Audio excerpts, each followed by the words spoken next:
Excellent. There it is. Okay, I'm going to start with some initial questions, and then we will open up to other questions. So the first two questions sort of go together, so I'm going to say them both, and then Alessa and Dan can answer them. We'll let Alessa answer, and then we'll let Dan answer. So the first question is, what are specific ways the Advisory Council can help homeschool families? And then the corollary is, what are some pitfalls of an Advisory Council?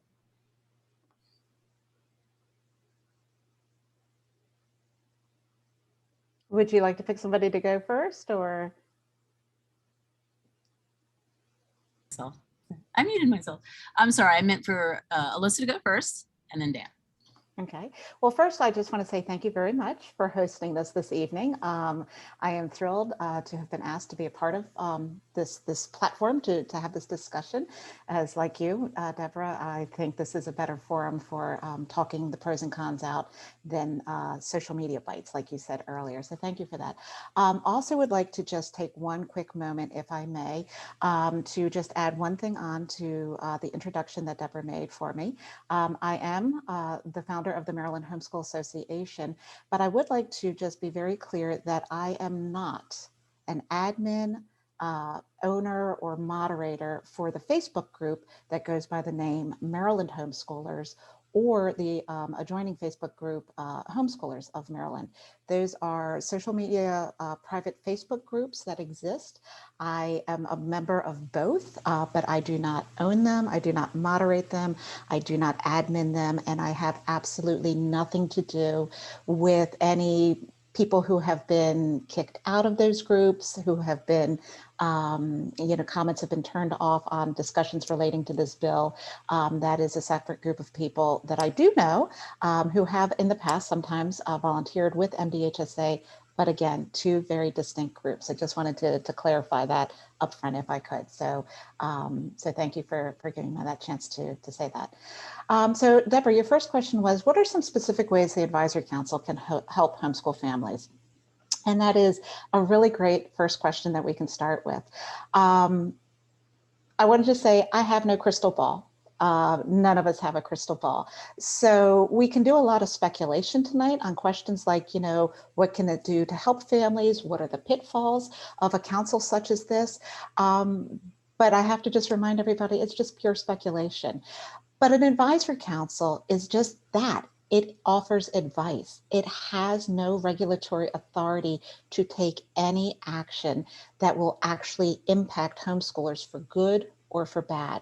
It can simply research topics, such as, when we say research, what could that mean? It could mean looking to see what New Hampshire Homeschool Advisory Council is doing, to see what has worked and what has not worked in terms of how they handle issues. It could mean perhaps sending out a voluntary survey to homeschool families to be able to allow families to say, if they want, they don't have to, but to be able to voluntarily say, hey, these are the issues that are actually really super important to me that I think this council should take a look at.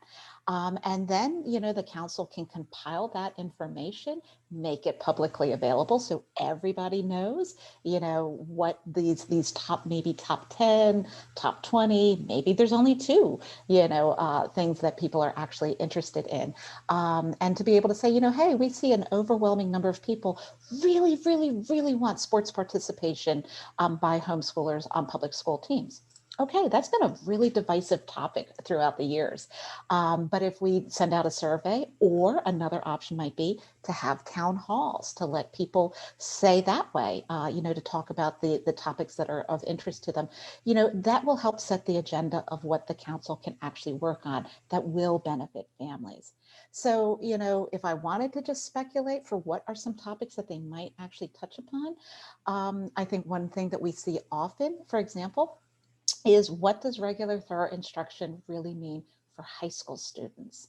Should high schoolers be required to complete 4 years of health and 4 years of music and 4 years of art and PE? Because that's technically what the regulations currently say. And it's it depends on where you live for how to the letter of the law or to the letter of the regulations, that county reviewers will hold families to doing that. And maybe having some clarity on that would be a really great thing. So, you know, that's just one thing. Another thing that perhaps the council could do is interface with the Maryland Higher Education Commission to do a comprehensive review of state-funded scholarships and grants to make sure that that money is actually eligible and available to homeschool students. So this has nothing to do while you're homeschooling, and that's a totally separate issue in terms of voucher programs or homeschool grants or anything like that. But we have state scholarships that are available to anybody who graduates from high school. And in the past, the language in some of those laws and regulations actually prohibited homeschoolers from being able to apply for that. And we're talking about homeschool graduates, okay? And again, that would not be, that's not a cool thing. It's state funded money. Nobody should be discriminated against just because they homeschooled. You know, so being able to have the council work in conjunction with MHAC would be one, I think, really positive thing that we could do. As far as what are some pitfalls of the advisory council, again, I don't have a crystal ball, you know, and we can doomsday ourselves with all kinds of like cautionary tales that are out there. But we really have no way of knowing if there could be any pitfall. I think the biggest concern that I have is that enough people do not actually volunteer to self-nominate to be on the council. So we never actually achieve the diversity that we hope to have with the council. That to me is the biggest pitfall that we might have. You know, the council, it's not going to ever be perfect because nothing made by humans is ever perfect, but it's the best that we can possibly try to make it. And we can continue to refine it to make it even better. So it is as representative of the diverse voices that are out there. So that's really kind of my thoughts about that.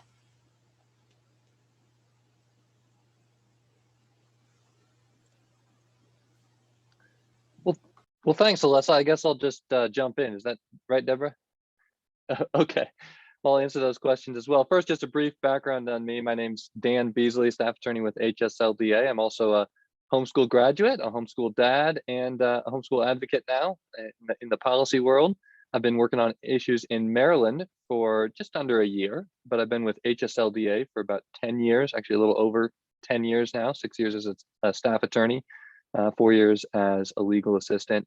Really great to be here. Thank you, Deborah, for putting this on and inviting me, and just thanks to Alessa for being willing to come out. I think this is a helpful format for answering people's questions, and so I'm really delighted to be with you. In terms of what are some advantages of the council, you know, I think one advantage, and I think it's, you know, I think the council is well intended. I think one of the reasons for it would be to preserve liberty. So to the extent that it can preserve liberty by providing input on proposed regulations, I think that would be a good thing. We have a little bit of experience with that in the New Hampshire blueprint. So New Hampshire is the only other state in the nation that has a statutorily created homeschool advisory council, a home education advisory council in New Hampshire. And it was created by statute at the same time the law was created there. And that was because the department in New Hampshire was directed by that same statute to create or pass regulations on homeschoolers. And so the council kind of came along with the new regulations that were being proposed, and it did some good to help liberty at that time. And so I think a council that's running well could in theory, you know, preserve liberty. And by the way, that's what our interest is at HSLDA, and I think for most homeschoolers. But certainly our mission is to preserve the liberty of homeschooling, preserve the right of parents to direct the education of their children. And so that's our focus.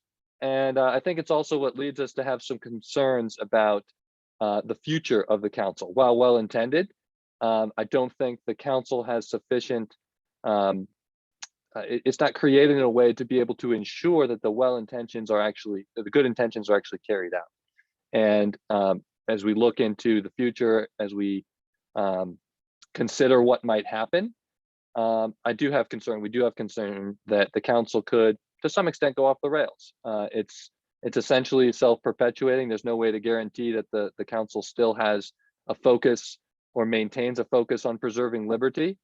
And certainly it's a somewhat official, I'll just call it an official voice. It's an advisory council on homeschooling.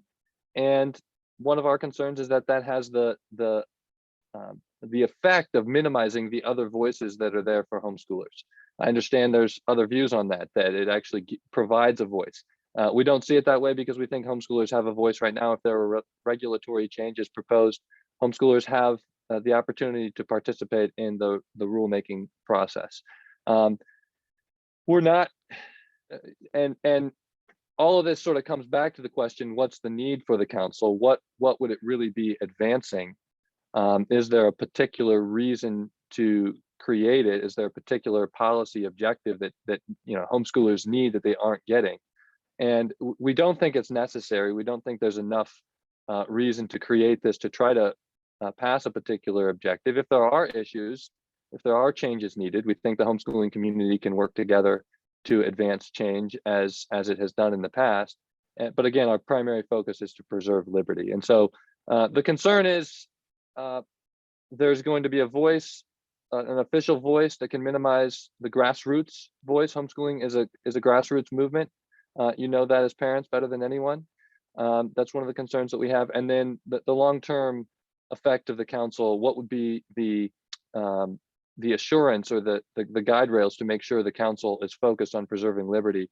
And we just don't see that built into the bill, though well intended. So that's kind of a brief overview of our concerns about it and perhaps some of the benefits that it could have as well.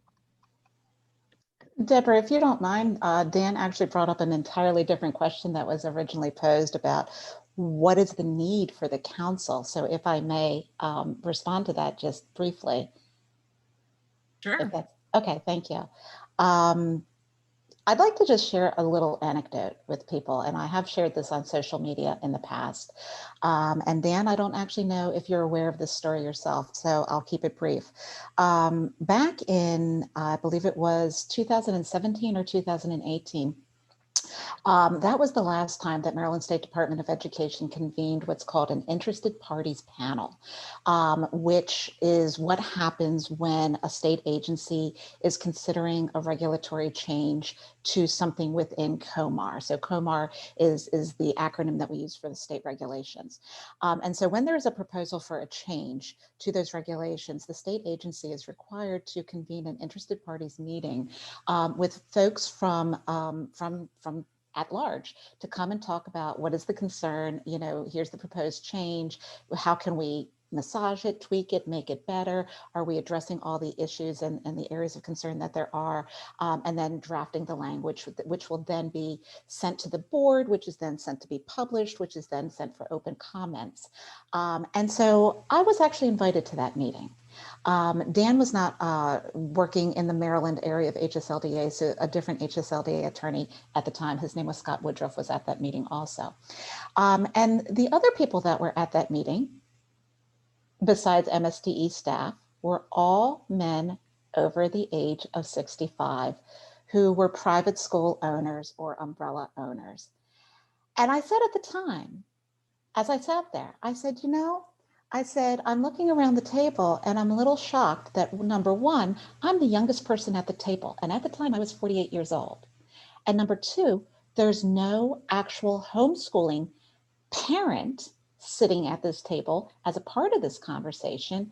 And three, most importantly, there's not a single person of color or a non-Christian person sitting at this table. I said, that is wrong. We should not be having this conversation as a representative body of interested parties for homeschooling on a matter that is going to make a change to the regulations that will impact homeschoolers. Now, at the time, the change that we were considering was actually pretty minor. And I will shout out to HSLDA, they're the ones who brought it forward. It was to remove the words observe instruction from our regulations, which was it's a very simple change, but an important one. And so, kudos to HSLDA for initiating that. But I stand by my feelings at the time that MSDE, and they acknowledged they didn't know who to actually invite. So they relied on the list of people that they had always invited throughout the years, which, with all due respect, they are folks who were instrumental in helping to write the original regulations way back in the 80s, but they've moved on. They own private schools. And so why are private school owners the only people other than myself? And at that time, I was done. I homeschooled my kids from kindergarten into college. I was done. I still work in the homeschool community, but I wasn't an active homeschooler. So, the idea for this council actually originated back at that time, back in 2018. And shortly after that, I started making some phone calls to people. And I'm like, you know what?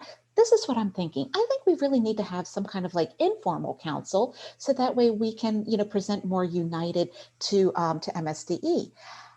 Unfortunately, I wound up having unexpected heart surgery, which took me out of just commission for more than a year because, obviously my health had to come first. And so while there was certainly interest, I dropped the ball on following through with people because I'm just a volunteer. I don't get paid to do this.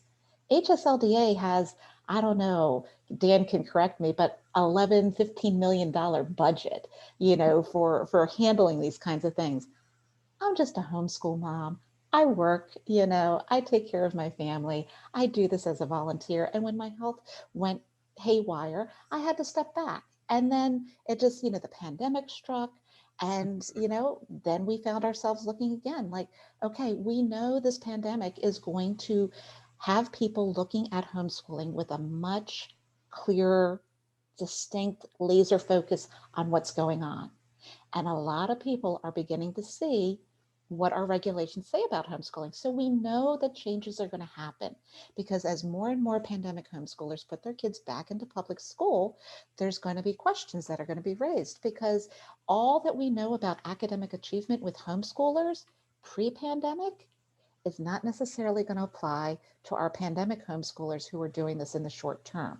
So to proactively try to address these changes that we know are going to be suggested, whether it's this year, whether it's next year, whether it's 2 years down the road, we thought that this council actually is necessary.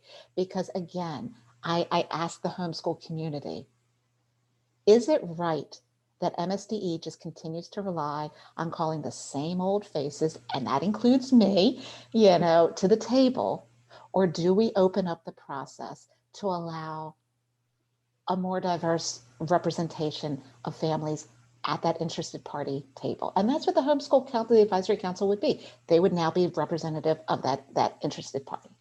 So I'd like to give Dan an opportunity to ask, what alternatives are there to this legislative council? Because I think we can agree with Alessa that our representatives at the interested parties panel does need to be homeschoolers and a more diverse representation of homeschoolers. So what are some other alternatives where we can get that? Well, I mean, first, I'd just like to say that, what we think homeschoolers primarily want and need is liberty. They're not primarily asking for services from the department or asking for, a lot of changes to help them with their homeschooling. They're homeschooling on their own. There are dozens of groups in Maryland that are helping families homeschool. And what we see is that homeschoolers want freedom and they want flexibility. And so we don't think it's necessary to create a bureaucratic entity to essentially monitor or check in or conduct surveys, gather information, well-intended, trying to find out what homeschoolers want, but what homeschoolers want is liberty. I mean, I think homeschoolers can agree on that. I think Alessa would even agree on that. Please correct me if I'm wrong. So I know it can be a little more nuanced than that, but I think that's the focus. And so unless there's a particular need to change the regulation or to change policy in a particular area, what we want from the department is really to be left alone, to let the department recognize the liberty of the homeschooling community. And if there is a particular need, then let's as a community identify that need. And so I think there are legislative solutions to coming together, to working together with those who are interested, available. Alessa's right. There's a lot of volunteers. That's been the heartbeat of the homeschooling movement has been volunteers, parents who are interested in their children's education and are willing to sacrifice, group leaders who are willing to sacrifice their time to ensure that homeschooling liberty is protected and that homeschool policy is crafted in a way that's good for homeschooling and allows homeschoolers to flourish. Obviously, we're kind of at the tip of the spear of a lot of that. We do this full time. We watch legislation. We keep people informed. Not everybody's a member of HSLDA. We don't claim to be the exclusive voice for homeschoolers, but we do have a fair amount, a good reach in Maryland, and we plan to continue to stand for liberty. But we're happy to work with folks if they have policy proposals to push. I think so. I guess in short answer to the question, I think there are non-legislative solutions that homeschoolers can work on in creating surveys and forming committees informally if there's an issue that demands action. But my main response would be, we're not asking for action from the department. We're asking for liberty. We want the department to respect our liberty. And I would agree that, preserving the rights and the responsibilities of homeschool parents is, for me personally, one of my utmost goals. So yes, absolutely. I would agree on that point. One of the criticisms that we have gotten about the introduction of this bill is, why were more people not given the opportunity to have input on whether or not they actually wanted this bill drafted? And I think that's a really fair question. I think that's an excellent question and one that deserves an answer. And it comes down to the fact that, again, we're just a volunteer group, but more importantly, we don't have access to a database of emails that would allow us to be able to send out a blast message to, at this point, we have about 43,000 homeschool children in the state of Maryland. And that's because with the pandemic, our numbers almost doubled within 12 months. Prior to that, we were down to, I think, about 26,000 children. So you try to figure out, what does that equate to in terms of actual families? I'm going to say anywhere from 12 to 15,000 families, pre-pandemic numbers. But regardless, we don't have access to those emails. So there's no way we can actually get the word out to every single family that, hey, maybe this is a discussion about legislative priorities. And that's actually what we started off talking about. Do you want to be a part of this conversation? So we did what we thought was best. We relied on social media. We posted to a private homeschool Facebook group that has 13,000 members. And then we hoped for the best, that people would see the message. That is a very imperfect system. So, in terms of what can this council do and the need for it, I think the process that we went through is a perfect example of why we actually need it. Because if we want families to understand and know what the issues are, so they can volunteer, they can be informed, they can do a call to action if we're asking them to, we have to be able to have a way to get the word out to them. And this council would be able to say to the homeschool coordinators, the homeschool liaisons in all 24 counties, well, 23 counties in the city, hey, this is an email. We need you to blast it to all your families. And that would be something. Because Dan, you're right. HSLDA does not represent every homeschooler. I've never been able to get a clear answer on how many actual members you have in Maryland. But we can kind of extrapolate some numbers and we can, make some assumptions, but you represent a very narrow group of people, and I mean, just demographic wise, I'm not talking about people, the people themselves are not narrow, but what does that mean for all of our non-Christian families, for our secular families? Will they get the word out? So for example, right now we have 3 other bills in the state of Maryland that are directly related to homeschooling. I checked HSLDA's website right before I came on the Zoom meeting. You have nothing up there about those 3 bills. No call to action, no information to tell parents about them, nothing about the possible impact on their liberties. And these other bills are actually way more dangerous to homeschool liberties than an advisory council. And, for anybody who wants to look them up, I'm talking about HB832, which is called the Right to Learn Act, and it's about boost scholarships. There's HB 1122, which is called the Right to Play Act, which would give students, homeschoolers, the opportunity to participate in school sports and extracurriculars with the caveat that they have to meet school criteria, including submitting a GPA. Well, I think we all know what that's going to mean. How is a homeschooler going to be able to submit a GPA if they're not using a certain kind of curriculum? So that opens up a whole big ball of wax. And then there's HB 1156, which is the most recent bill, and that's the one about that's an educational savings program. So HB 737 is more like a voucher program that would give money to homeschoolers if their child would have otherwise been attending a failing public school. But the bill specifically says that MSDE will have to create regulations to monitor how that money is being given out. Same thing with 1156. That would be giving state-funded grants to homeschool parents, but those parents would have to meet testing requirements. I don't think anybody who homeschools really wants to be subject to testing requirements.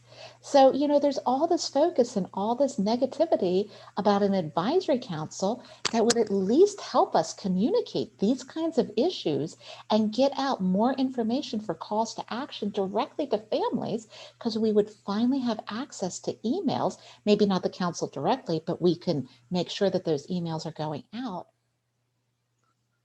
But HSLDA isn't getting that information out there right now.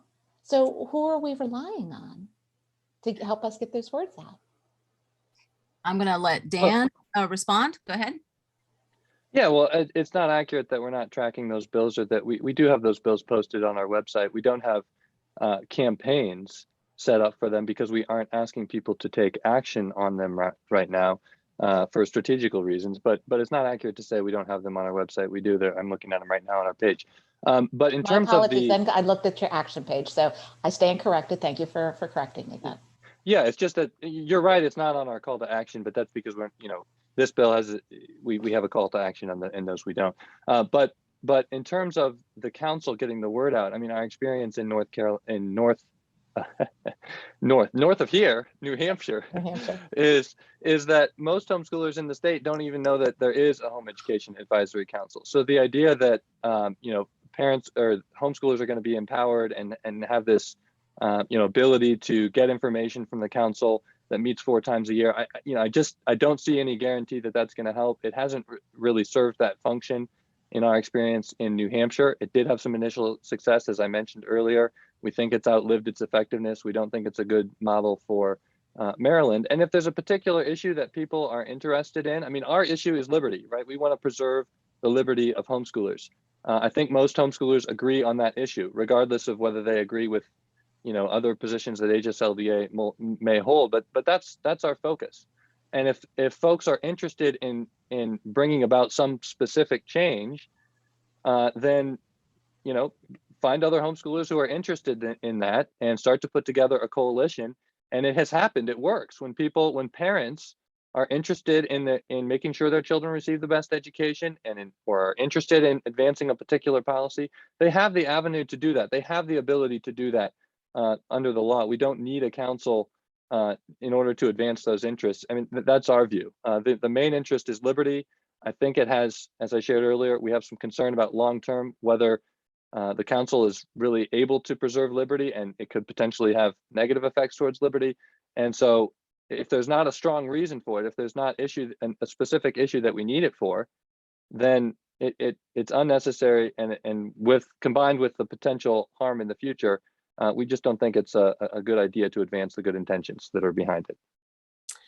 Okay, thank you for both of you for giving us the overview on the bill.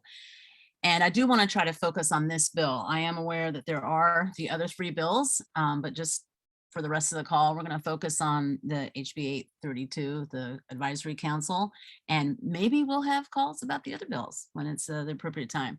I'd like to take questions. If anyone wants to speak a question, they can put their hand up. If you'd rather put it in the chat bar, I think you have the ability to chat with the host, and they'll read it, or one of us will read it.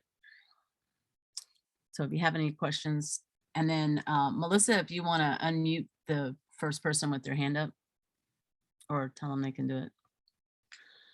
We're going to figure out the technology here.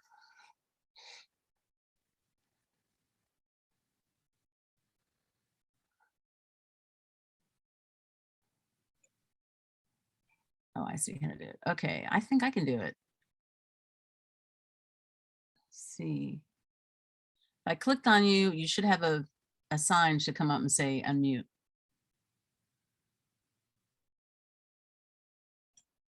Oh, hello, I'm Michelle Forsyth. Thank you. And thank you for organizing this panel.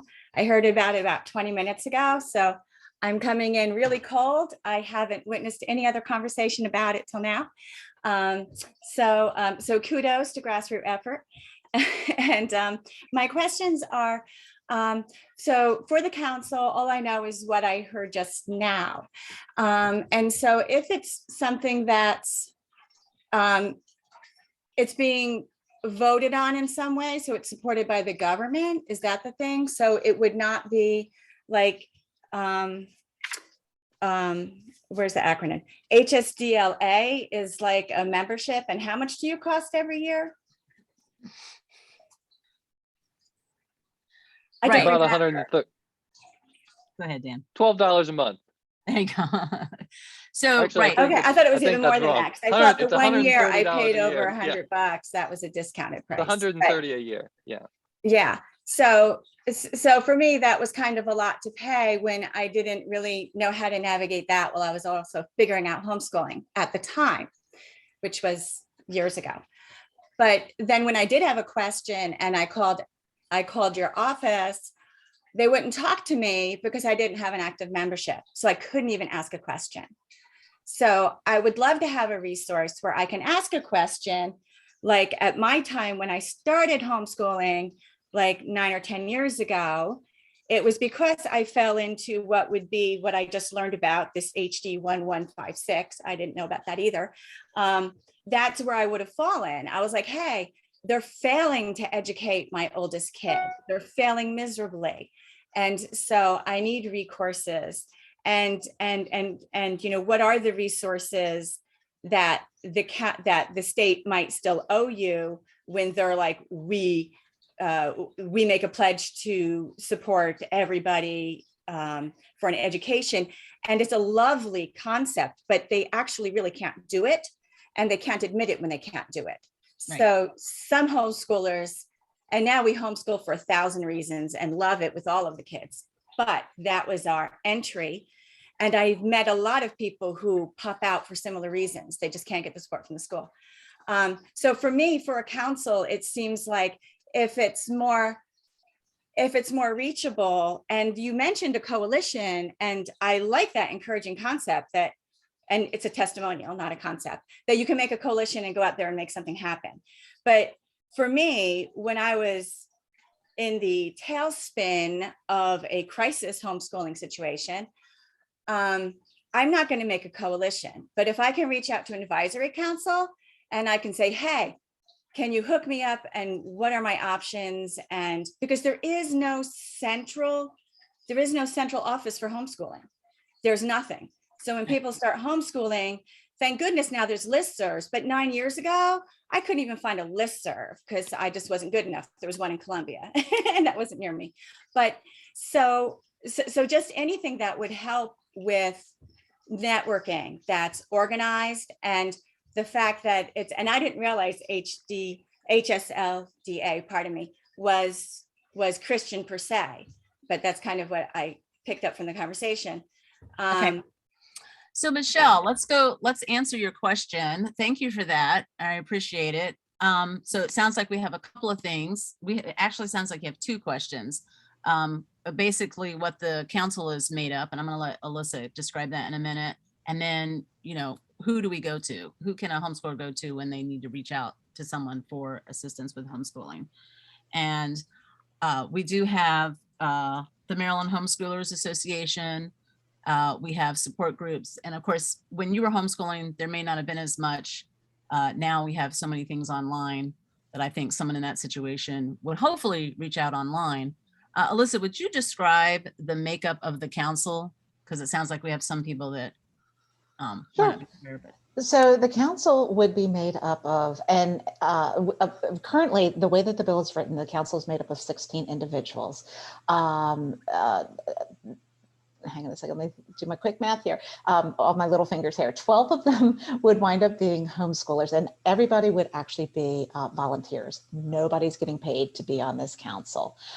So they're not actually going to be working where somebody would be there to answer a phone for you, to answer questions. That's something that we would still recommend that you find, again, the social media groups to join. You can go to the MDHSA website. You know, we've always been big believers of, you know, getting free information out there to everybody. We're not interested in taking your money. We want you to use your money for your kids, you know, so not a very good business person when it comes to that, you know, but that's okay, because we want you to be successful in understanding your rights and your responsibilities. But your best way of finding, you know, any new homeschooler, and even a veteran homeschooler who hits a bump in the road, the best way of finding the resources is getting connected to people within your own community. You know, so finding those Facebook groups, finding those email lists aren't much of a thing anymore, you know, but we like to try to get people connected to support groups and umbrellas and co-ops, so that way they can ask those questions. But as far as the council goes, it's not going to cost homeschool families a dime for that council to exist. You know, I anticipate, obviously I'm not on the council does not exist, but it is a part of a state agency. So one of its goals is to increase transparency.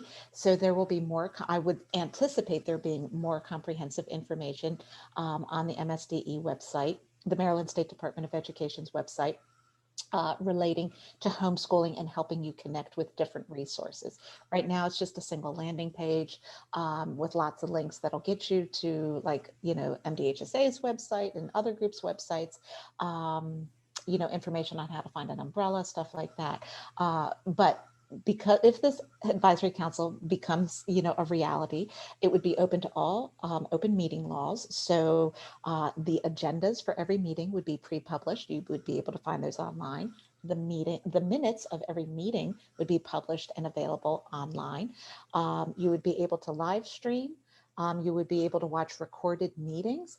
If they were to do town hall meetings, you could participate in that. I have a feeling that even post-pandemic, these events are still going to probably be live streamed. So even if you can't make it out because of childcare issues, I know we're all homeschoolers, but not every meeting can have lots and lots of kids at it, because it can be a little distracting that way. You know, so just join us through a live stream, you know, and to be able.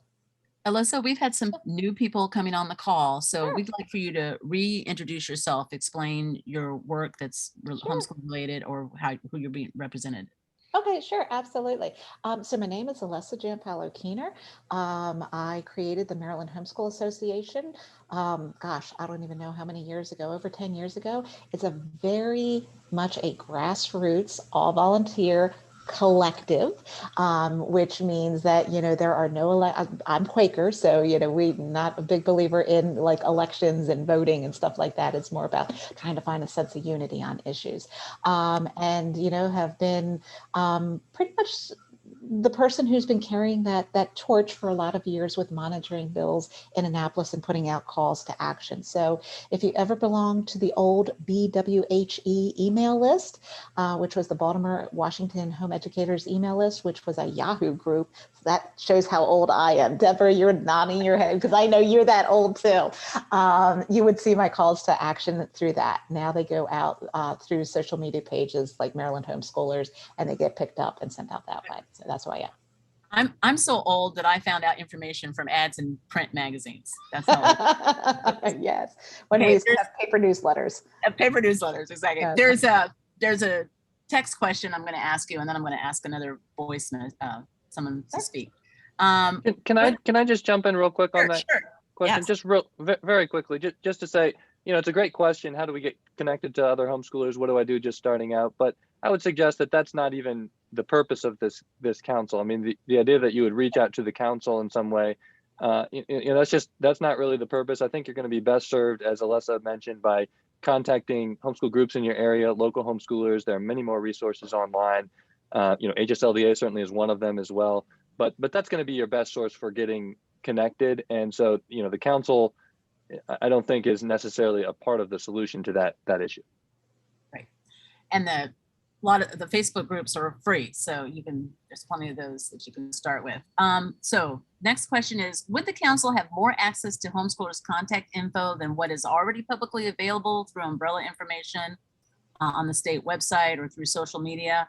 And why, and we might not know this because I don't think we have any Maryland State education representatives here, but why weren't the umbrellas used to get input on crafting the bill? Is there, that could have been one method, is contacting the umbrellas and having them disseminate the information on, hey, we've got this legislation we're thinking about.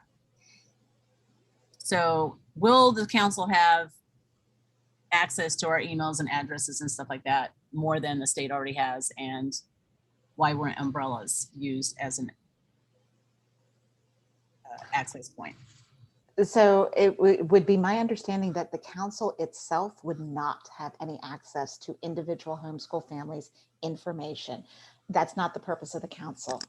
They don't need to know your name, your address, your email.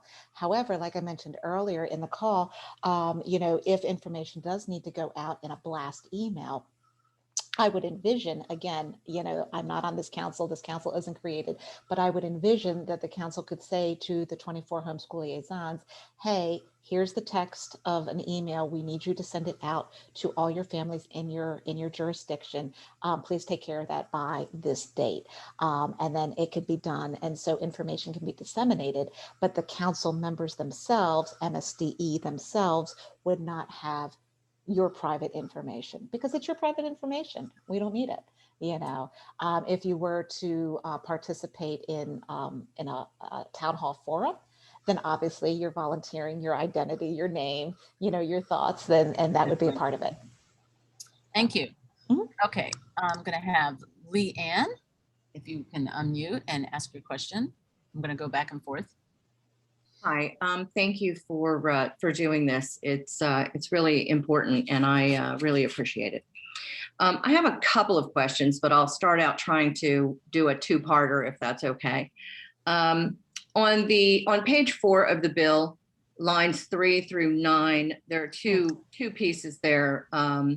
The one that I'm particularly interested in is represent the interests of the citizens of the state in promoting homeschooling as a trusted parent-directed quality school choice. My question is, what interest does the state, which in this case includes the State Department of Education, state superintendents of schools, State Board of Education, the General Assembly, and the government, what interest do they have in promoting homeschooling? Why would they do that? Well, Leanne, I'm guessing that question is directed more towards me than to Dan, but if you'd like Dan to reply first, I'm happy. I'd like to hear from both of you. Thanks. Okay. Dan, do you mind if I go first? I don't know if Dan is muted. Go ahead. Okay, go right ahead. So I'm actually trying to find precisely the language that you're looking at because I have read so many bills over the last few days that even though I'm here to talk about 832, I have to be quite frank that the exact verbatim language is not at the top of my mind.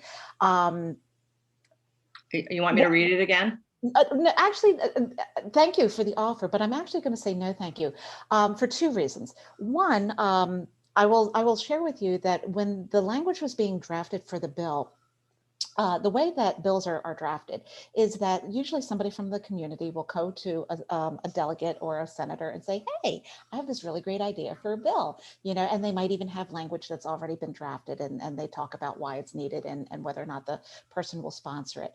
Then the potential bill sponsor will then say, oh, you know what? Yeah, but let's tweak this, this, and this. And then they're like, okay, that sounds good. And then it gets sent over to Legislative Services, which is a division within the General Assembly, who then takes all that language and they do their research and they're like, okay, wait a second, do we need to make sure that the words are, this, do we have to tweak that? Or do we use the right title for that person? And then they try to make sure that the language is consistent in other bills. And there are other laws that are on the books for different advisory councils that already exist within the Maryland State Department of Education. I don't remember the specifics, but I know that the language that you referred to, we went back and forth a couple of times. And while I cannot speak for Delegate Ruth, and she's not here to speak for herself because she wasn't actually invited to speak, which was not necessarily an oversight. I think it was just agreed that this would be a better use of our time between myself and Dan to speak to this bill. It's my understanding that that language is going to be changed through an amendment that Delegate Ruth is going to actually introduce when the bill goes to hearing. Don't hold me to that, but I do know that she has been listening to a number of concerns from constituents throughout the state of Maryland, homeschool families that have reached out to her, groups that have reached out to her, and that there will be amendments that will be submitted when the bill goes to hearing. And I am almost certain that the language that you quoted, Leanne, is actually going to be changed. I don't know precisely what the language change is going to be, but we will know when it gets submitted. Okay, but here's my question is not about the language per se. My question is, for people who are proponents of this bill, what interest do we believe that the state has in promoting homeschooling? Why would they have an interest in promoting homeschooling? Well, I think the council would have the interest of promoting homeschooling because we want to see it continue, with the rights and the freedoms that we currently have, and making sure that families some of the council includes, the people that I'm talking about that are not, they're not homeschool people. The Department of Education, the State Superintendent of Schools, the State Board of Education, those individuals that are involved in, not necessarily in the committee itself, but in receiving feedback from the committee. Right. And so it's an excellent point. Yes, the council would be made up of 4 essentially government employees, 2 at the state level and 2 at the county level. And there's that's a very valid question, and wanting to know, why do they even need to be on this council? They don't homeschool. I'm not concerned about them being on the council. I'm concerned about the purpose of the council being to promote homeschooling when there's absolutely no reason whatsoever for the public school system to promote homeschooling. But the Maryland State Department of Education has a vested interest in all school choice options, whether it's homeschooling, Christian schooling, or we'll just call it religious schooling, private schools, or public schools. Well, they don't promote anything but the public school. The promotion wise, they don't promote private schools. And I believe that's why the language is going to be changed. Homeschooling. Well, in a way they do. So I'm going to beg to differ with you on that, because they recognize that it is a legal right of families to be able to choose that as an option. So they might not promote it in quite the same way that they promote public schooling, but they make the information available on their website. They don't keep it a secret. So families can find the information that they need. They help families, connect with others, by maintaining those clickable lists of organizations to connect with. So that way you can get the support that you need. They are involved in registering and making sure that there are umbrella options for families who don't want to have to review through their county. So, I hear you. Perhaps, promote was not the best word that could have been used. That's why I believe that particular statement is going to be changed with an amendment. So I'd encourage you to take a look to see what that's going to be. Yep. Dan, do you have anything you want to add to that? Well, just that, it is a concern that there's I'll just call it a bureaucratic entity, a statutorily created entity within the department that is, serving this function. I think it illustrates, even if not directly, a concern about creating a new bureaucratic process when it's not needed. And that sort of underscores our concern. And I just wanted to touch on too about, the council sort of reaching out to families and things like that. And like I said, part of our experience in New Hampshire is that most homeschoolers aren't even really aware of the council. And so it's not going to have contact information. It's going to be trying to collect, conduct surveys or collect information. But if the idea is to make sure that it's speaking for all homeschoolers, and all homeschoolers, don't have access or aren't going to be I mean, maybe they can show up at a meeting, but how many homeschoolers really are going to want to show up at quarterly meetings, you know, for an advisory council? So while well intended, I think it just underscores the point that it isn't needed. I'd like to just kind of just step in real fast. You know, Dan, you keep using the word bureaucracy, and I have to take exception to that, you know, with all due respect. This Homeschool Advisory Council is not a layer of bureaucracy. This Homeschool Advisory Council is really, truly an opportunity to pull back the curtains so that way homeschoolers can see what's happening behind closed doors. It's been happening behind closed doors for decades, you know, and we always find out after the fact.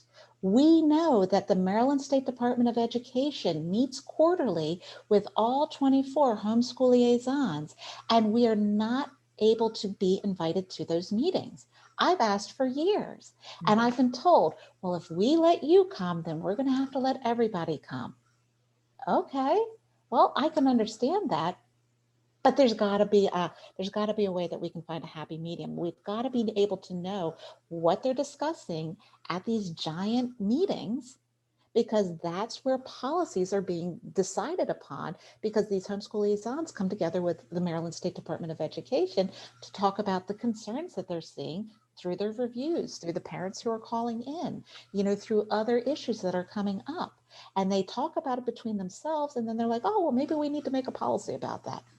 Okay, that's fine. But that's the bureaucracy. We are trying to open those doors to add greater transparency so that way actual homeschoolers can have a say in the development of those policies. We don't have that right now. HSLDA doesn't have that right now. I don't have that right now.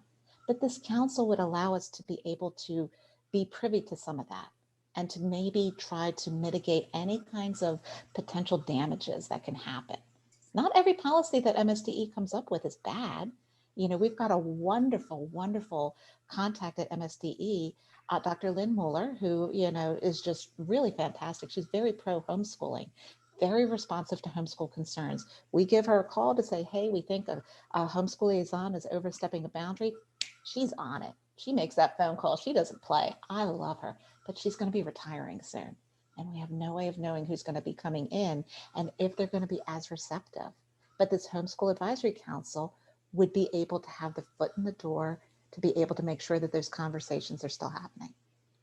Well, we also don't have a way of knowing whether the council would be receptive long term. And, you know, the relationships that you've built in over the past have been successful. So I think it sort of undercuts the need there. And I mean, just in terms of bureaucracy, what I mean is selecting a few members on a council that then speak for really homeschoolers. And that's what I mean by the layer of bureaucracy. And, you know, there's 4 meetings a year. They've got to meet really whether they feel there's a need or not. And so that's what I mean by bureaucracy. Right, but using that logic then, Dan, then you're criticizing our entire democratic government where we have a few elected positions that represent the interests of everybody. That's what our General Assembly does. That's what our US Congress does. So, you know, are you suggesting that a democratic form of government isn't even a good one? No, I'm suggesting that it's working Can I just ask fine the without the need for the second council. part of my question? So, and you guys argue with each other when we're not waiting for questions to be answered. Let's do your second part, and then I want to move on with another person. Okay, my second part is under the same portion of this on page 4, where it says represent the diversity of homeschool families that exist throughout the state, including diversity of homeschool philosophy, age, religion, race, ethnicity, sexual orientation, and gender identity. And my question about that is, what representation do you think each of those groups needs? And what problems currently exist in the independent homeschool community that this representation would seek to solve? Dan, would you like to go first this time? Sure. Yeah, I think it's these different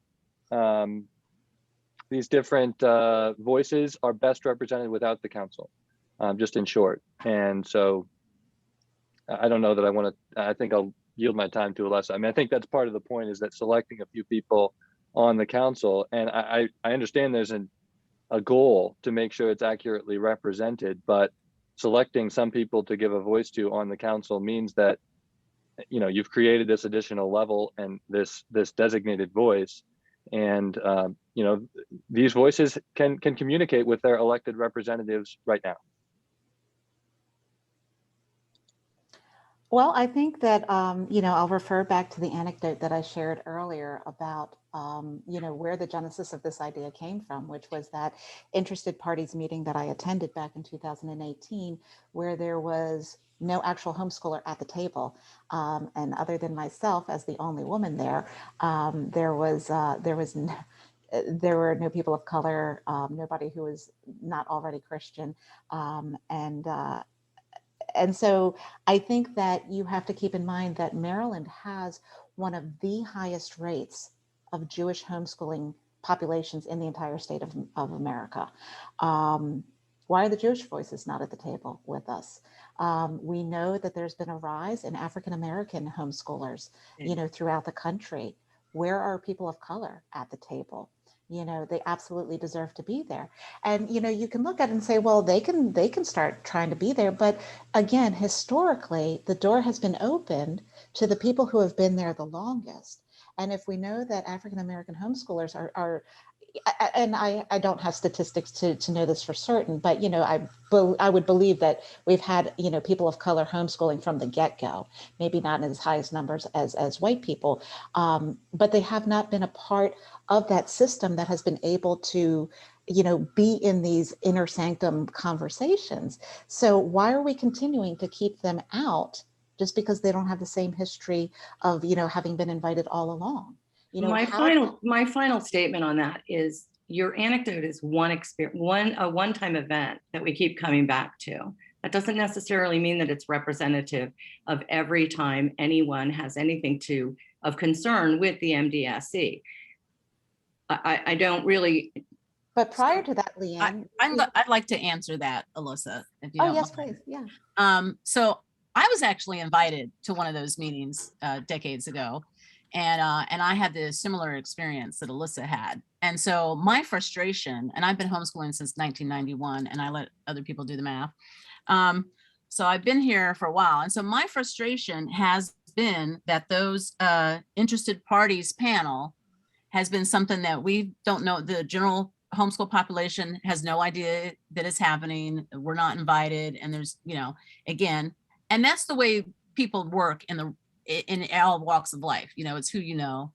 Networking is a thing. So it just seems like while the council is addressing that need specifically, and maybe there's another way to address that need, that is there a way where we can get this interested parties panel that the department does already, get that out there and invite a more broad section of homeschool? I mean, they're going to volunteer to come. So, but rather than the same ones over and over again. So I would attest to Alessa that particular meeting format is typically the same people. And so that's kind of the addressing problem.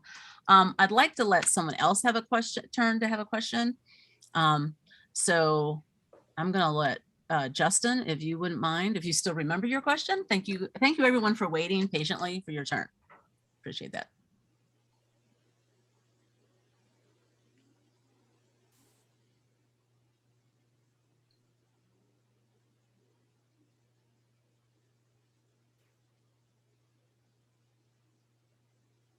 Justin, if you're talking, we can't hear you. So you might want to check your settings. How's that? Is that better? Yes, we can hear you now. Okay. Yeah, your point you just made actually is a perfect segue. So if you don't mind, I'm going to ask a question to both Dan and Alessa that kind of has to do with that makeup. So first for Dan, so outside of like a legislative solution, what actual actions could Marylanders take to ensure that there is a greater diversity in that interested parties panel outside of, a law like this? And then kind of a follow-up for Alessa, speaking about the diversity of the council as it is, can you just mention, just for everybody that doesn't know, how those members are selected? Just kind of briefly, tell her what that process is, and then, how can we ensure that process make sure that the selected and appointed members of the council are actually diverse over the long term?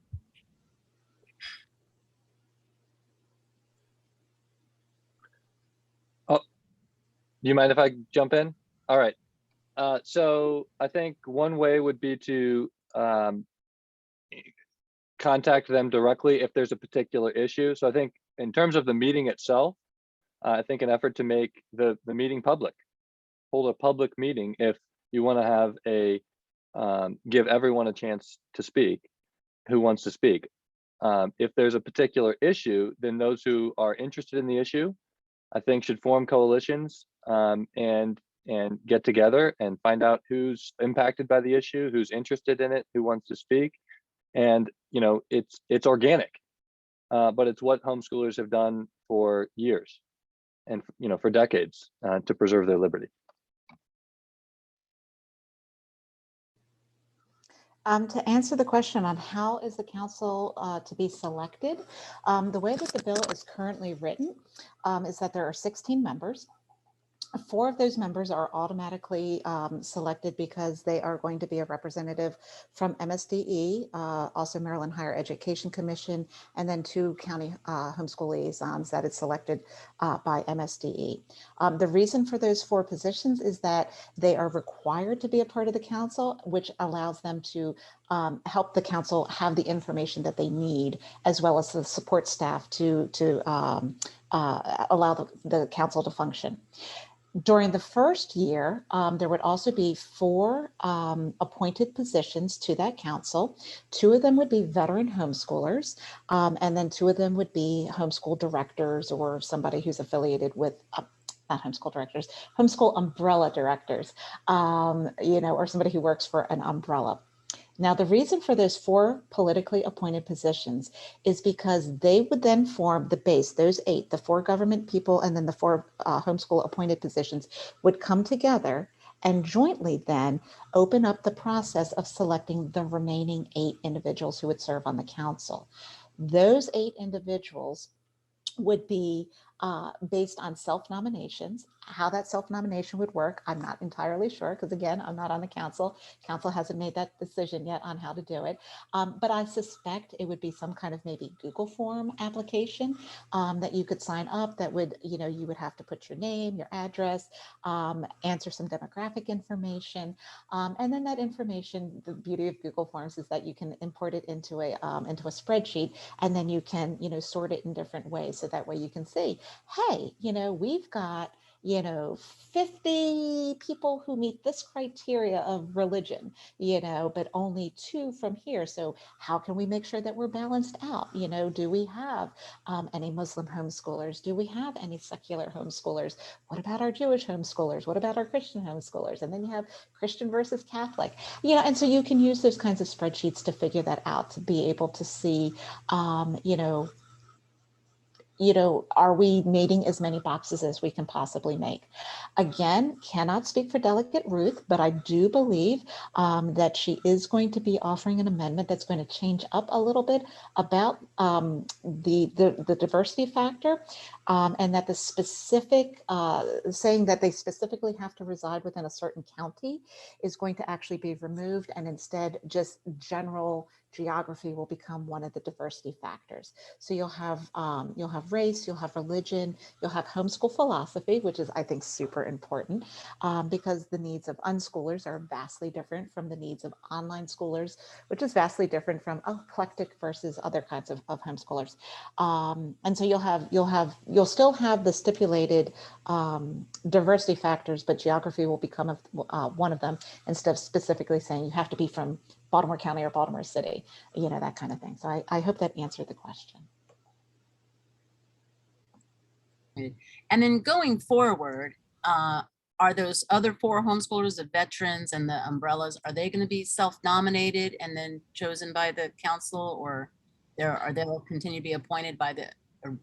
So again, based on the feedback that Delegate Ruth has been getting, I believe that is going to change, that after the first term, those veteran homeschoolers will no longer have a seat on the council.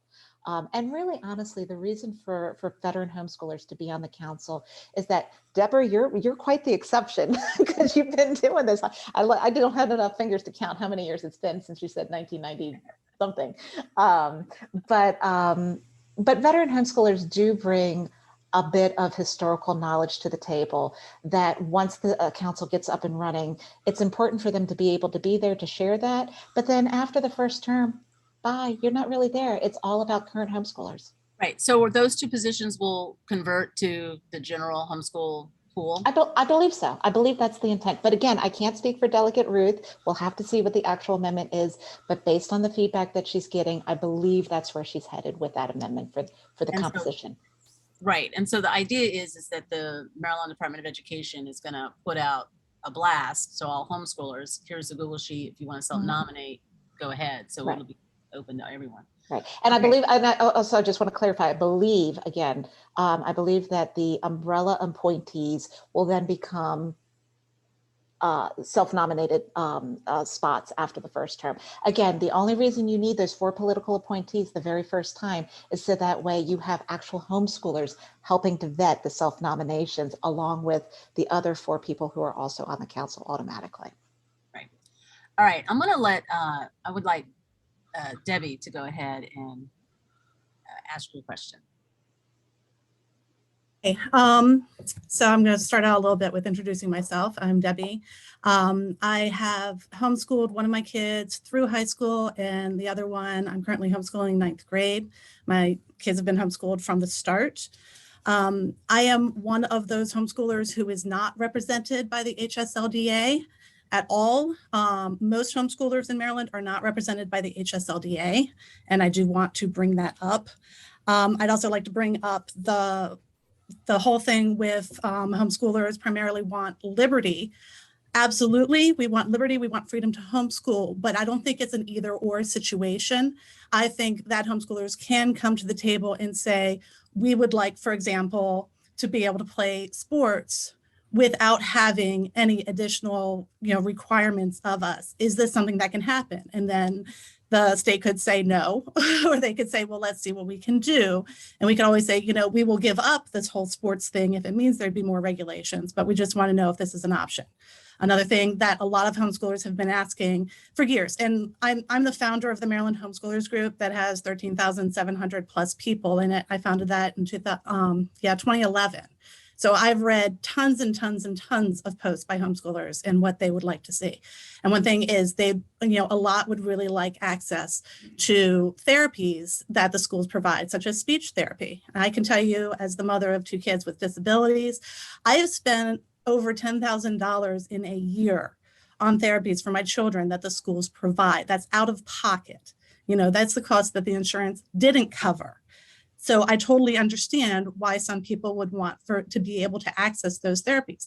That's something that could be brought up to the council, by the council to the state, saying, is this a possibility? We don't want to give up any of our freedoms. We don't want more regulations, but is this a possibility? So I just wanted to bring up, those 2 things. It's not an either or thing. We can have liberty and still see if we can get even more. But anyway, my question is, I know I have never been invited as an interested party to a meeting. I have never known, when the meetings were taking place. I have not gotten any kind of information from the state when they were considering changing COMAR. I never got information from the state when they did change COMAR. All right, I have had zero feedback, zero information from the state when any of these changes have been considered or have actually happened. And I think that that's a huge problem. But this whole idea, well, if people want things done, they should create their own groups. This hasn't been happening. People don't have the time. Homeschoolers don't have the time or the know-how to create these groups to go and talk to, the state about these kinds of things that they're interested in. So I'd like to know, how exactly can we as individuals, since we don't have the time to create these huge, groups to do so, and we certainly don't have the ability to contact all the homeschoolers because nobody has all the emails except for the state, right? And social media is very limited for talking to other homeschoolers. How do we get the word out to other homeschoolers for when these meetings are taking place, or for how to contact the state, the Department of Education, on the things that we want? Because I'm hearing, oh, you can, I'm not hearing who exactly, what's their email address, what's their phone number, what is their job exactly, when can I call them, when can I meet with them? I have none of this information. I'm just hearing, well, I can, but I don't know when, I don't know how, I don't know who, because nobody from the Department of Education has ever told me that. And I can't be alone in that. Thanks. Thank you. Dan, you have any thoughts on that?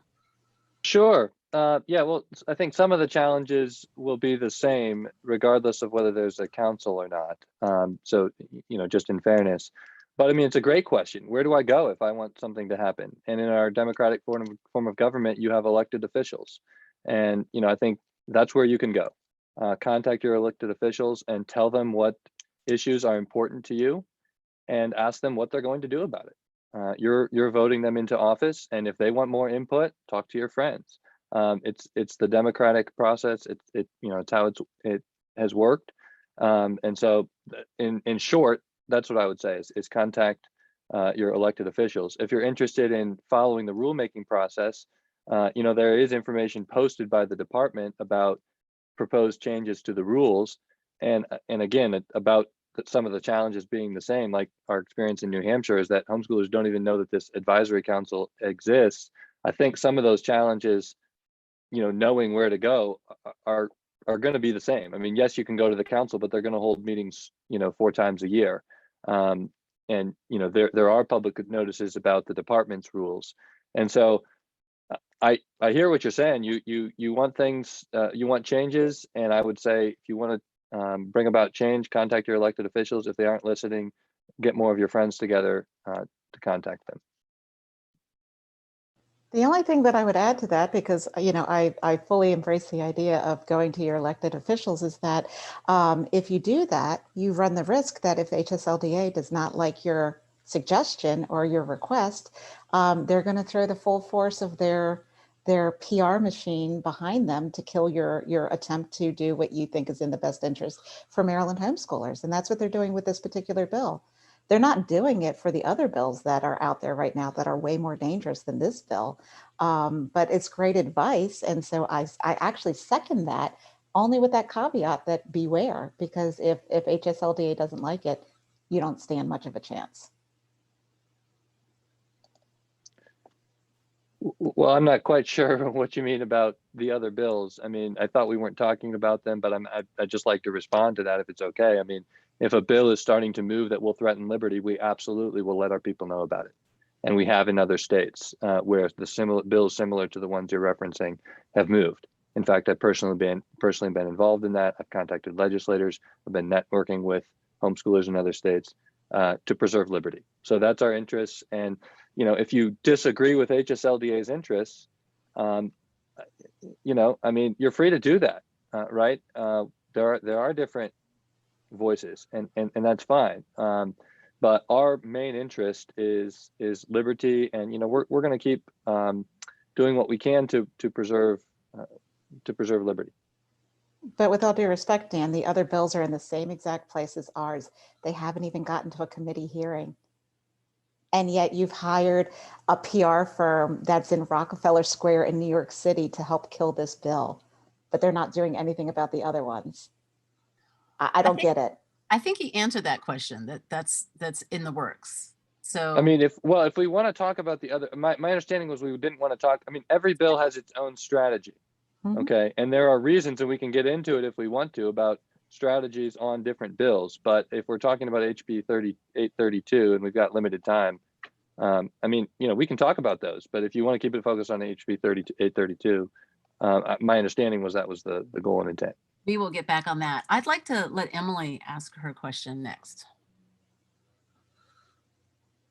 Thank you. I'm not sure how to unraise my hand, so I'll do that in a second.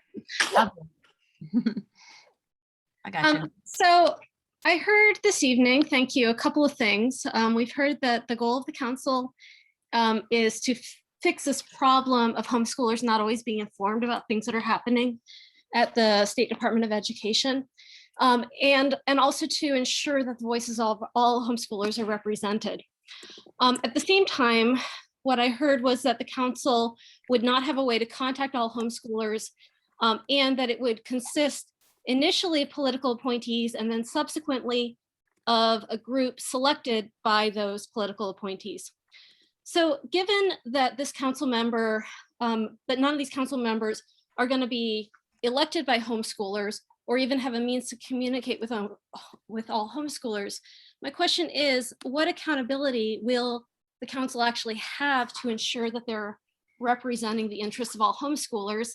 And because this really is a question for both Alessa and Dan, what recourse homeschoolers will have if the council fails to inform homeschoolers of what's going on and represent their interests? Thank you. I think that's a great question, Emily. So thank you for that. I'm all about transparency. If I were to be, one of those veteran homeschoolers that would be appointed to that particular council, and let me just actually step back for one quick second. I want to make sure that it's very clear that historically, political appointments, when a bill is put through and it calls for a political appointment to be made by the General Assembly, the president of the Senate or the Speaker of the House generally defers to the sponsor of the bill for recommendations on who those appointments should be. So it's important to keep in mind that Delegate Sheila Ruth is actually a homeschool veteran herself. She homeschooled her son from first grade into college. So she might be a Democrat, but she is very pro homeschooling. She is very much about preserving homeschool liberties. And I think that she can be trusted, to select folks who I have no doubt will actually be reaching out to her, say, hey, can I be one of your appointments, please? Because that's just the way it kind of works. But, if we know that two of those appointments have to be umbrella directors, then I think that we have to trust that those umbrella directors have the interests of homeschoolers. Veteran homeschoolers are not going to, want to be appointed to something that they actually don't support, because those of us who made it through, K through 12, we pretty much have a commitment at heart. But as far as what is the accountability, I think that there would be a way that the council could absolutely provide, a rundown of what we call aggregated data to be able to say, hey, we had these dozen seats that were available for self-nomination. We got X number of people who actually self-nominated. We break it down into these different categories. We had a percentage of this number from Western Maryland, this number, or maybe even specifically by county, and then to be able to say the final makeup is, and then there will be even greater transparency because I would suspect there might be like a picture and a small bio of every person who does get selected. So that way everybody in the community knows, full transparency. We had 100 people wanting to be, for these 12 seats. So, the demographics, it broke down like, boom, boom, boom. That would be, if I was a part of it, that I would go for that. I don't know if ultimately they'll choose that. All right, thank you. Carrie, would you like to go next? Hi, thank you. Most of my question was actually answered already, so I just want to thank the previous questions and the answers both from Alessa and Dan. This has been very informative. Like another speaker earlier, I did just hear about this today, so I came to this call not knowing a whole lot. One of the things, though, that I still have outstanding that I'm curious about is I do understand that the council is not voted in, so I think if that is correct, that none of the positions, all the positions will be selected and based on some criteria that Alessa, I think if I remember correctly, you described for example, using like a Google form, there'd be several demographics within that Google form, and then appropriately to make sure that there's representation across various different groups, individuals would be selected. So if that's still, if I capture that accurately, I'd appreciate if you could confirm that or to correct me where I'm wrong. And then the other question I have is, what then are the term limits? So you mentioned something about a term, and how often is there changeover? Thank you.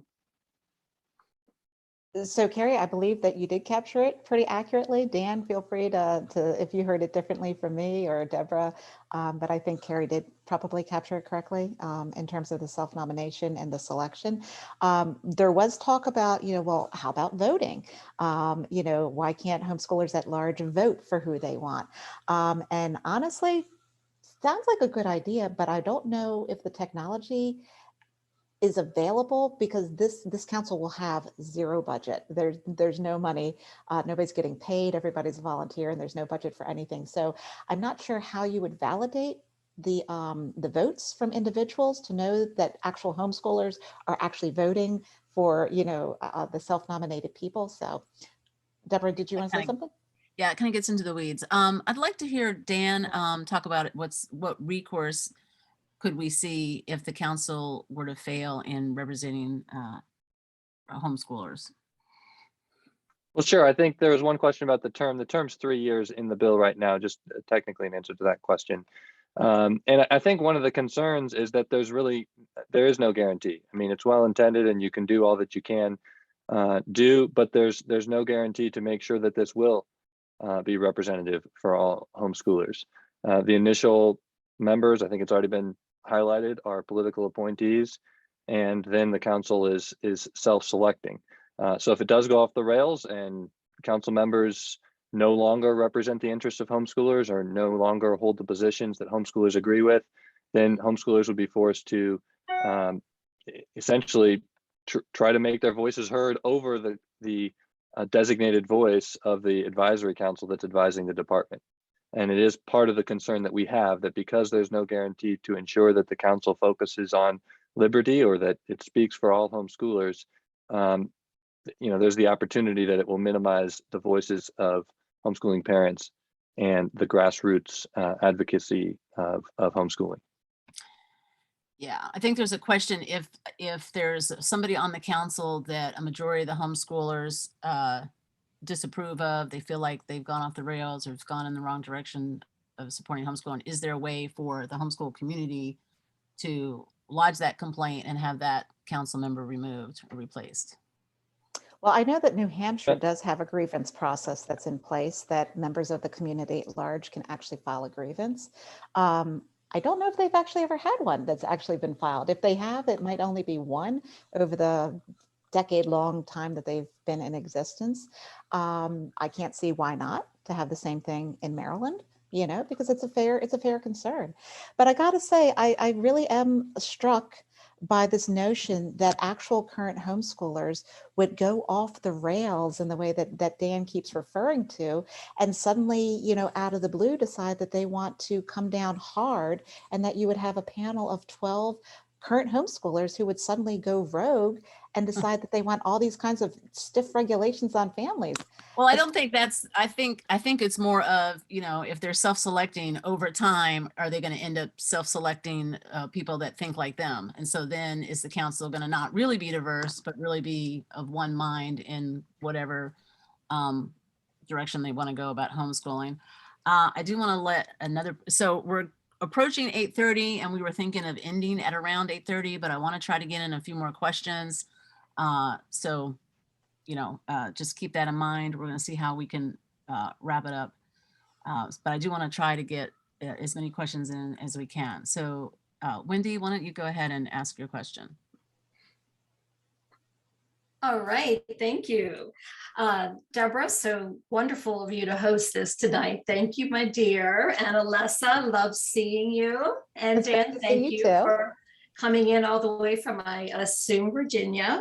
I'm Wendy Bush, and I'm the director of the Excelsior Academy.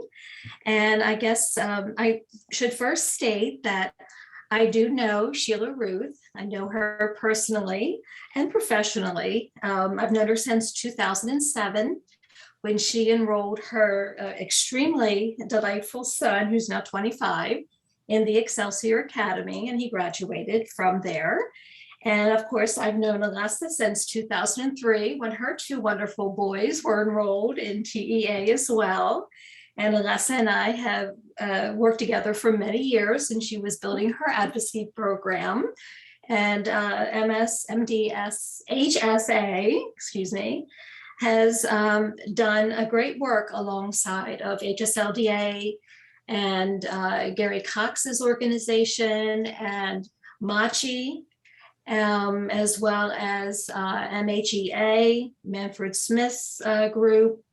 And they have been a good force together. And I think that at this point, a number of those guys have gone off to retirement land or have gotten more involved in their non-public and private school ventures. And I think pretty much Alessa is probably, along with Gary Cox, the two main people that are holding the fort right now. I'm trying to retire. I'm more semi-retired than anything and have my second grandchild on the way. I've been involved in those meetings as well. And from my historical perspective, I was involved in the passage of our current regulations. So I've been involved in homeschool advocacy in Maryland since the early 1980s. And don't try to date me, Deborah, please. So let me just say, from that vantage point, this bill that Sheila has introduced has done something very special at a very critical time for Maryland homeschoolers. It has shown MSDE and all of Sheila's colleagues the great passion that homeschoolers and our allies have. We have not had to roar like lions or mama bears for a long time in Maryland. And so a lot of these delegates and even MSDE employees have not seen the ferocity that we have and the passion we have to maintain our liberties. And it has really set off an unexpected tidal wave where they are hearing our voices, and they really were not expecting it. And they have been set back. I'm sure it has homeschool adversaries worried because they didn't know that we spoke with such power and with such numbers. They do know that we're extremely divided on this, however. They know that it's become a huge controversy in the homeschool community, and they would prefer that we remain divided on this. I would love to see us execute a surprise play on them, maintaining our homeschool unity while still achieving the overarching goals of increasing access, increasing information, the goals that our speakers and parents tonight have been referring to, by directing this grassroots energy, this passion, this tsunami directly at MSDE to stop quarreling among ourselves and to make all of these gains, to get all of these improvements that we want and need, but not doing it through a legislative action by codifying something that we can achieve through our homeschool advocacy. In the past, MSDE is, as is human nature, they got lazy, perhaps they were complacent, and they were just happy to reach out to the names, faces, email addresses they had in their email book to the same people over and over again, as has been mentioned tonight.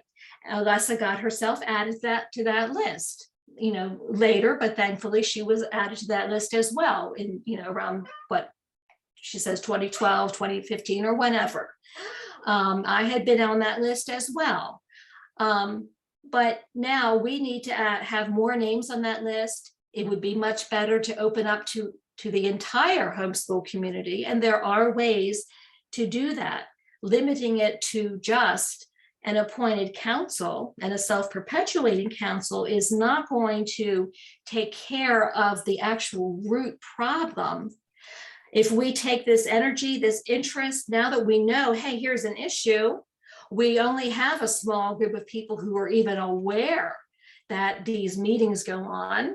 We only have a small number of people who even know who the people at MSDE are, let alone how to contact them. If instead of continuing that tiny little channel of people, instead of doing that, but opening up the floodgates of information, so anyone who wants to can jump on the bandwagon and throw their hat in and get involved, then we are going to not only have 16 people, 12 people, we're going to have as many as will. And part of that's going to be education, like Debbie Jason said.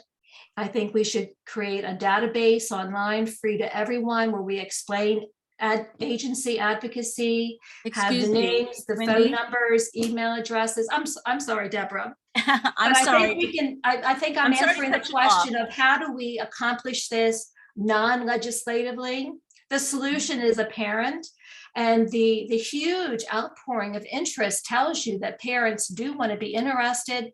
We just need to let them know the how to do it, and we need to let MSDE know we're not satisfied with the status quo anymore, and we want to open things up to everyone. I suggest that we have Delegate Ruth ask them to have quarterly meetings open to the public where we can all send in questions to be addressed, and that we really work on having advocacy training for homeschoolers publicly available on websites, and then let everyone be able to take over the reins, because I'm retiring, Dave Smith has retired, Manfred Smith is not involved much anymore, and we need more people to rise up. But an appointed and self-perpetuating 12-person council is only going to. Okay, so I'm sorry to mute you, but I've tried to cut you off several times, and it's I'm going to unmute you again. So if you had a question, you can answer it, but I'm trying in the interest of time. It's already 8:36. I want to have a few more people ask a question. Do you have a short question to ask? Otherwise, I'm going to let somebody else ask a question. No, I was answering the question how to approach this in a non-legislative way. Okay. Yes. So I think those are great ideas, and I would love it if you would record that or type those up so that we could have those sure. to work on, because I know some people would like to do that. So Deborah, if I may just respond briefly, first, Wendy is a wonderful friend that I've known for years and a great mentor to me. So it's a delight to see her here this evening. However, I'm going to have to politely disagree with her suggestion that we just ask MSDE to have these meetings, because we know that just asking we might get something for 1 year, but they're not required to do it. Yeah. Alessa, I'm going to cut you off as well, because we know you're a proponent for this bill. So that would be obvious response for you. And I agree that we can't just ask them. There has to be a way where they're compelled to open those up, because we've asked for many years. Dan, do you have a response to that? And then I'm going to let Rosemary ask her question. Well, I would say that's a different proposal. So I think it has probably more merit, but it's a different proposal where we'd have to work through language to compel them to hold their meetings openly. So write it up and let's find a sponsor. And I'm kind of just trying to lighten the mood a little bit. And this is actually inspiring me to think of the same thing. Is there something that I want to talk to my favorite delegate about? Some idea. Okay, Rose Marie, do you have a question? Hi, yes. Just very briefly, I've been the leader of the main Jewish homeschooling and program in Maryland for a few years now. I've been homeschooling over 20 years, and I can see both sides, but what this really shows me is that we live in these shells of the whatever groups we're connected to, and we're not connected enough with each other. And this meeting, this Zoom meeting that we are having now, is what I want as a leader on a regular basis, to be able to connect with other homeschoolers of very diverse ideologies and experiences and all of that, in order to be able to discuss something like this. Does it have to be? I understand why you're saying this is a valuable bill, Alessa, but I also understand, I'm asking, can we use this opportunity, you know, this outcry to say, hey, can we create something that's more regular for us to, as a group, have discussions and connection that is not dependent on whether there's an elected council, regardless of whether the bill passes or not. I'd like to hear from both of you. I think that would be an amazing thing to do, Rosemary. I have been trying to reach out to folks throughout the state for years to say, hey, let's get together and do this.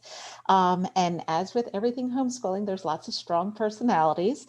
Some people thought of it as an opportunity to monetize the group, which I really, was not a big fan of.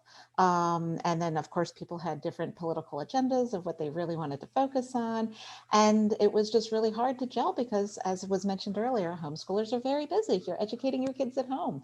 And nobody's getting paid to do this. We're all volunteers. So while I will continue for, the time being, because I continue to work, within the homeschool community, it's time for younger people to step up. Wendy's retiring. Congratulations, by the way, for your grandchildren. That's wonderful.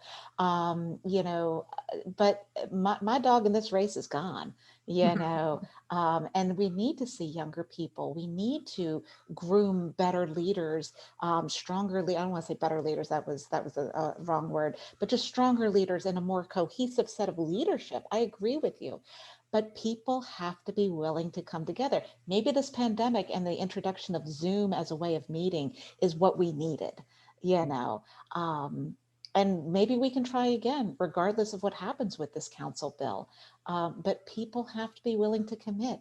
And that's where we always kind of fail as a community, because when there is a crisis, homeschoolers come together. We can put out a call to action and you guys show up. You make those phone calls, you make those emails, or you send those emails, and that's great. But when we don't have a crisis, people aren't interested in volunteering. And I've been doing this long enough that I know that's in the quiet times, that's actually when we need people to come together. But I've never been able to figure out how to coalesce that.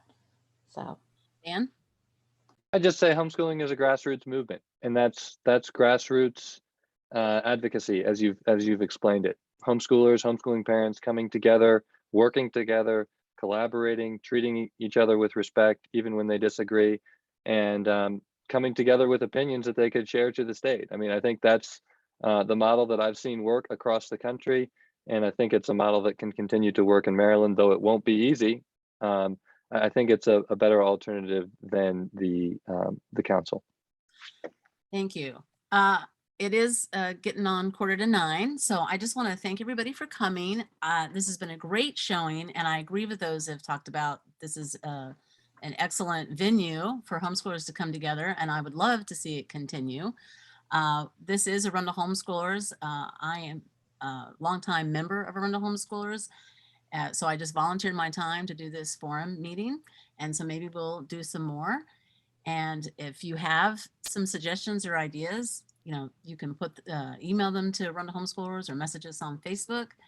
And I just want to thank Alessa Keener and Dan Beasley for coming to this. You've taken an evening out of your time to spend with us. And I really appreciate you doing that. And I just don't know what else to say, but I feel like this has been a very good hour and a half, and I appreciate everybody being here. Thank you very much for taking the initiative, for organizing it, and just for being such a great moderator. It's been a pleasure. Thank you. Yeah, thanks for having me on, Deborah. Glad to do it. And thank you, Alessa, for coming on. And I think it's good for people to hear opposing perspectives, and hopefully we can I agree that it'd be great if we can work together as best as possible and put our differences aside in the future. Absolutely. Thank you, Dan, for being respectful with the way that you've engaged tonight. I've really appreciated it. I think everybody did a fantastic job. So I'm very pleased. Thank you so much. And you'll be hearing from Arundel Homeschoolers pretty soon. Thanks so much. Thank you. Good night. Thanks, Good night. everybody.